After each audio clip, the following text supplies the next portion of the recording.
Disney is hiding secrets that can save your family hundreds of dollars and hours of time in the parks.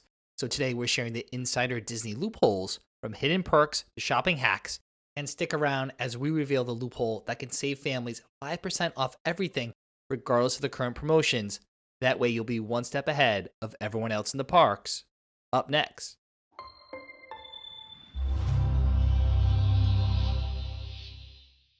Welcome aboard, everyone. I'm Don B from Eat Sleep Disney. And if you ask cast members at your hotel when the buses start running to the parks, they'll usually reply something like, oh, it's about 45 minutes before park open. But what they're neglecting to emphasize is that they actually mean park opening for early entry. And actually, we tend to find that the first buses to any theme park actually arrive a full hour before early entry. So if Magic Kingdom opens at 9 a.m. and early entry is at 8:30 a.m., your resort buses will actually begin around 7:30 a.m. So leave your resort 60 to 90 minutes before park opening, not 30. It might sound excessive, but if you get on one of those first buses, it ensures you're through security at the gate when early entry starts, and you'll be among some of the first guests in line for those high demand attractions, and then you'll be ahead of the crowds the rest of the day, saving you hours in line. Another thing cast members won't announce over the park loudspeakers, but if you want to get in that one last final ride, all you need to do is get in line 1 minute before the park officially closes. If you're in line before the park closes, they have to let you ride the ride, even if it takes 35 or 40 minutes to get through the queue. The park can't legally kick you out of line if you're already in it. So let's say Magic Kingdom closes at 10 p.m. and you get into Seven Dwarfs Mine Train ride right at 9:59 and wait about a half hour or 45 minutes, you're riding the ride around 10:30 while everyone else is already back at their hotel. This works at all four parks on any attraction. So that's an extra half hour to an hour in the parks and one additional free ride every single night. The key is, of course, be strategic. Aim for high demand rides with long queues during the day and then get into line right before closing. You'll knock out a headliner attraction that would normally cost you an hour plus in line. We're fans of staying on Disney property because of early entry. That's where you can enter any Disney theme park 30 minutes before the general public. But if you're staying off-site, there is a chance you can get into the parks before they officially open too. Now, I'm not saying you'll be able to get into the early entry queue because Disney does organize that very well, and you have to scan and provide proof that you're actually staying at a Disney resort. So if you get there for early entry and not staying at a Disney hotel, they'll put you in a separate line. But often that line is let in 10 or 15 minutes earlier than the official park opening. So you want to plan to get to the parks about a half hour before they open to the general public. Odds are you'll be able to go through security, scan in, and then be entering the park right when it opens to everyone, putting you ahead of guests staying off property or just arriving at the resort. Here is something Disney doesn't exactly advertise. You're allowed to bring your own food and snacks into all four theme parks. That's right, sandwiches, breakfast bars, trail mix, fruit snacks, whatever you want. There are no restrictions on outside food except for alcohol, and food and drinks cannot be in glass containers. So while everyone else is dropping over $8 on a Mickey pretzel or waiting a half hour for an $18 burger, you can bring a backpack full of snacks and save literally hundreds of dollars on food costs. Now, you'll probably still want to experience some of Disney's food, and you should, but you don't have to buy every single meal in the parks. Pack your breakfast, bring your own lunch or snacks, and then splurge on a table service restaurant for a late lunch or early dinner. And whatever you do, don't reserve more than one table service restaurant per day. Here's an easy money saver most people miss. You never have to pay for water at Disney World. Disney sells bottled water at the parks for around $5, but there are two completely free options that most guests don't know about. First, there are water bottle refill stations throughout all four parks and at the resorts. These are filtered water fountains where you can refill your reusable water bottle for free. You can find them using the My Disney Experience app. 2, you can walk up to any quick service restaurant that has a soda fountain and ask for a free cup of ice water. They'll give you a cup, no purchase required. So bring a reusable water bottle from home, refill at the water stations throughout the day, and if you need water on the go, just grab a free cup of ice water from any quick service location. While they cost extra, lightning lanes are a great way to save you time in Disney World, and depending on the time of year, they really come in handy. And if you're using lightning lanes, here's a tiny detail that adds up. You can actually arrive 5 minutes early to your scheduled return window. So let's say you have a 2 p.m. scheduled return window to get to one of those attractions. The lightning lane touch point will actually allow you to enter 5 minutes early at 1:55. Now, 5 minutes doesn't sound like much, But if you're using your Lightning Lane multipass strategically, you might be booking 5 or 6, maybe even more Lightning Lanes throughout the day. Those extra 5 minutes add up to over a half hour of ride time. Now, when it comes to being late for your Lightning Lane, a major loophole that can actually save you hours. When you book a Lightning Lane, you get that 1 hour return window. Again, let's say this one is between 2 and 3 p.m. After that window passes, the app shows your Lightning Lane has expired. So most people think they've missed it and they move on. And you are allowed to go ahead and book another Lightning Lane because the system is showing that other one is no longer valid. But according to our friends at All Ears, who have tested this out multiple times, what Disney doesn't tell you, you actually have 3 hours to use a Lightning Lane, not just one. So that's an additional 2 hours on top of the 1 hour window shown in the app. So that Lightning Lane that's between 2 and 3 p.m., it's actually valid until 5 p.m. But after 3 p.m., the system thinks you missed it and lets you book another Lightning Lane. So you can then book one for, say, between 4 and 5 p.m. and then use both, the expired one that's still valid and the 5 p.m. Now, we don't recommend abusing this all the time, but if you're running late into a Lightning Lane, don't panic. You'll probably still be able to redeem that Lightning Lane and book another one. And if you're strategic, you can stack multiple Lightning Lanes in overlapping time windows. Along with timing windows, there's actually hidden free perks that Disney includes in your vacation. For example, over at EPCOT, there's a spot called Club Cool, sponsored by Coca-Cola, and it offers unlimited free tastings of 8 international Coca-Cola products from around the world. 0 purchase required. You can walk in, grab a sample cup, and try all 8 flavors. If you want to go back and try them again later in the day, you can literally cool off with free drinks all day long. The flavors range from normal to bizarre.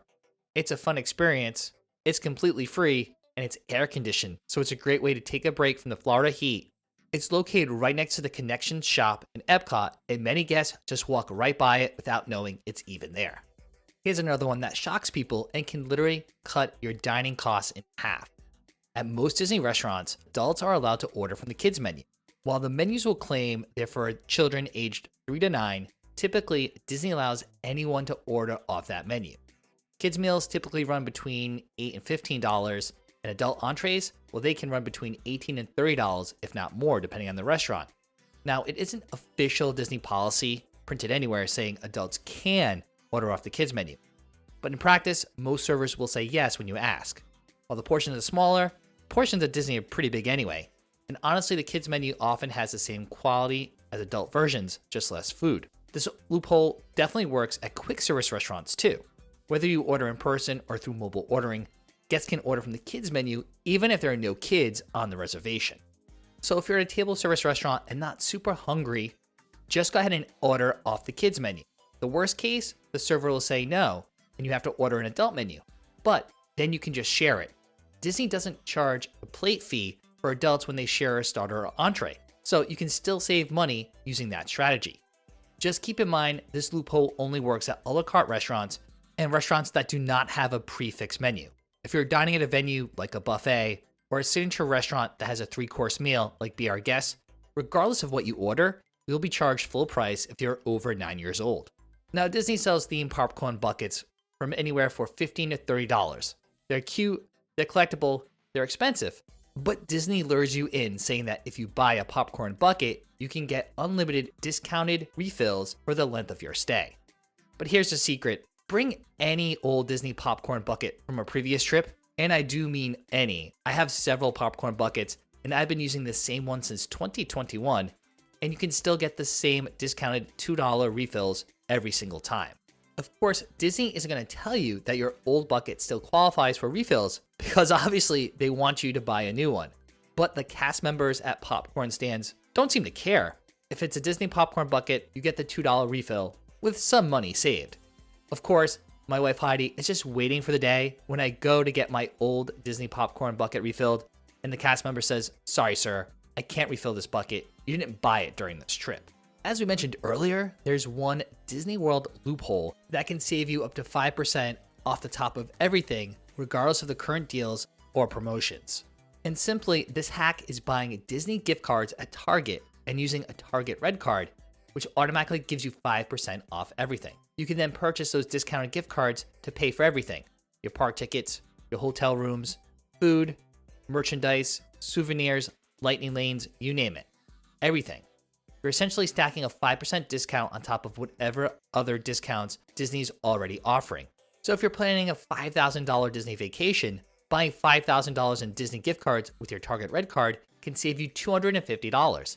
That's $250 you can put in your pocket or use to buy something else, maybe go to a nice dinner or purchase souvenirs. Disney obviously doesn't want you to know about this, but it's completely legal, totally legit, and honestly one of the easiest ways to save money on your Disney trip. You can get similar savings if you're a member of a wholesale club like Costco or BJ's, which often offer discounted Disney cards as well. However, these promotions and discounts do vary and are based on availability. It is true Disney's website has a lot of information and a pretty intuitive booking engine, but here's something most people don't realize. Disney authorized travel agents are completely free. You pay the same exact price, if not less, when you book through them than booking directly through Disney. There's zero markup and zero fees. So why pass up on free travel advice? These Disney vacation experts can help you save hours of research time and help you find the perfect resort, dining options, and offer other advice and tips. They can also personalize itineraries and help with things like dining reservations, lightning lane strategies, as well as related travel bookings like flights or nearby attractions and non-Disney hotels. But even beyond all that great support, here's another reason to use them. Travel agents monitor your reservation year-round for new discounts. When Disney releases a new promotion or discount, your travel advisor can rebook you at the lower rate without you having to do anything. So after booking your trip, you see Disney releases a 25% off resort discount. Your travel advisor sees it, calls Disney, and applies it to your reservation. Now, Heidi and I are not travel advisors. That's why we partner with Mouse Fan Travel. They are the official vacation planner of Eat Sleep Disney. We plan all our Disney trips with Mouse Fan Travel, and you can take advantage of their great deals and promotions using our exclusive link down in the description. Now, that discount hack we just mentioned travel agents can do, you can actually do too. If you've already booked a Disney vacation directly with Disney and a new discount gets released, you can apply that new discount to your existing reservation. Disney will not automatically apply this new discount. No, you need to contact Disney to tell them you want the new discount applied to a reservation, and they'll do it as long as supply exists. There are some restrictions, like blackout dates or specific resort categories or specific promotions. However, in general, if a new discount becomes available for your travel dates, Disney will honor it even if you booked months ago. Animal Kingdom has a secret entrance that Disney doesn't advertise. It's through the Rainforest Cafe gift shop. Once you bypass the main security, if you see a long line at the main entrance, walk over to the Rainforest Cafe, which is located just to the left of the main entrance, which is a hack most travelers don't know about. Now keep in mind the Rainforest Cafe doesn't open till 8:30 a.m.